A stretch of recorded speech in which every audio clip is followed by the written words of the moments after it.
Hi, welcome to video 2, and this time, in the last video we looked at opening iMovie and adding some media, which you can see on the screen now. I've got some photos and indeed a video of myself, and we're going to actually create a timeline in this video. So on all of these clips, we're going to just click, so you get this nice yellow box around it. Click there, nice box.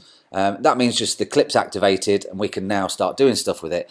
What we straight away want to do is click with your mouse, hold down the mouse button and you click and drag, and then we're going to drop this into our timeline. It's a magnetic timeline, so even if I drop it here, it's going to snap right to the start of our project. Drop it here, it's going to snap. Same with there. Say if we're putting a photo in afterwards, you know, it's going to snap to there, but you can drop it anywhere in the pane and it'll snap to basically magnetic timeline. Command Z, that's exactly the same as edit undo.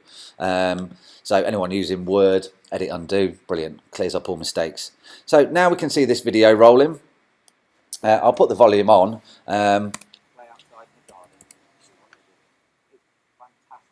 See, already that's a bit too low. So within the timeline here, I'll show you how to do a few tips and tricks once we get going.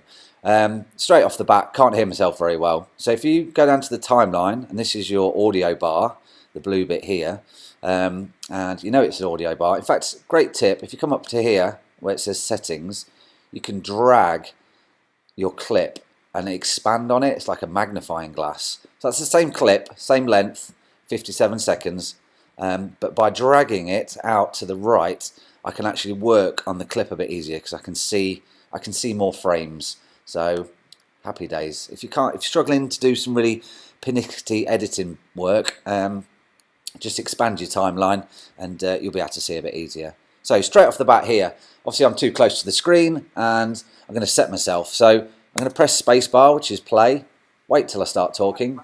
There, so even just by seeing I can use the arrow keys forwards and backwards, and all we do is we go backwards until my mouth stops moving, because that's where I'm just about to talk. Okay, so where we are here, there's two ways of cutting this clip.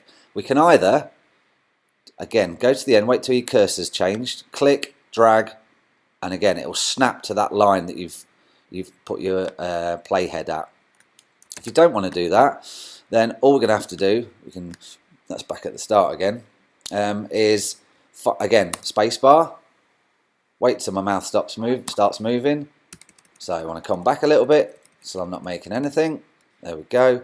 Now you've set your cursor there, and what we can do is we can do Command B, which is blade, or we can come up to modify, and it's split clip, and there's the shortcut for you, Command B. So if we click that, what it's actually now done is it's created a little gap in here, in between the two clips. Now if we play them, there won't be any glitch on the screen here, it will just play the two clips, but actually we don't want that because I'm too near the screen, I'm getting myself set for the video. So again, we just highlight it, backspace, deletes it. Now when I press spacebar, I start talking straight away. Now again, volume, just change your cursor. You can lower your volume if you're too loud. This one, 400%. So, hi, Grantham Landlords, have I got a bargain for you? Now that's really bad audio, and it's because even though on here you can see my little lapel mic, it's not connected to the camera properly.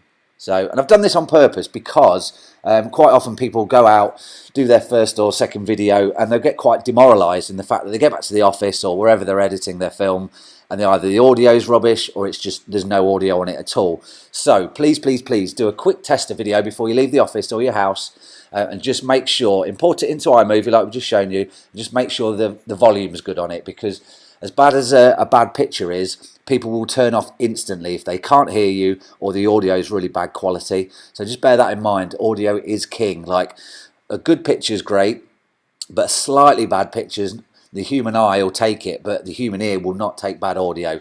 Just switches off too quick. Okay, so we've literally created a timeline here. We've added some of our stuff. If we wanted to add photos, again, we'll click, drag, and follow on. Click, drag, down to the timeline and follow on. Now equally, you can click and drag and you can have a photo over the top of me. Now the different thing with a photo is, see there, it's 4 seconds, but because a photo is not a fixed length, it's just a snapshot in time, we can get that cursor on the edge of the clip again, and we can drag, and we can make this photo as long as you want, 22 seconds. If that's a bit too much, we can come down to 4 seconds or 8 or whatever you so choose. Yeah, and you can do very tiny increments. Now what will happen here is, while I'm Bifold doors open out onto the talking on screen, Great for either it'll washing cut up to the or photo, family meal of an evening. but you'll still be able to hear my audio underneath. Okay, so that's a great way of moving photos above yourself while you're still talking. So in this video I talk about the bifold doors leading out into the garden. So what I would actually do there is look for my bifold doors shot, my photo, click, and then I'd find the space on my timeline where I talk about bifolding doors. So just come on the market with Newton Fallowell, and I'd really advise getting an appointment booked in, go and have a look around. Great buy-to-let property, or even for a first family home. What I particularly love about this property is the lovely bifold doors. There we go. So I've just said what I particularly like about this property is the lovely bifolding doors. Let's get rid of that one for. Oh, guys, in case you want to delete anything from the timeline, you just make sure the yellow box is around it, and you click delete or backspace. You can never delete them from here. Like for example, if I try and delete that, all that happens is it puts a red line along the top. So don't worry about your media here. You can't accidentally delete it. You can delete stuff on here, but if you do accidentally delete it, like I said, Command Z or up the top, edit undo, and it'll pop the photo or the film file or whatever on your timeline back into place. Okay, good. So we're starting to build a bit of a timeline now. Now I'm going to show you in a bit more detail how to play around with these photos and how to possibly sort of just, cut the end of your clip or cut something to go in the middle of this clip. So see me next time on the next training video.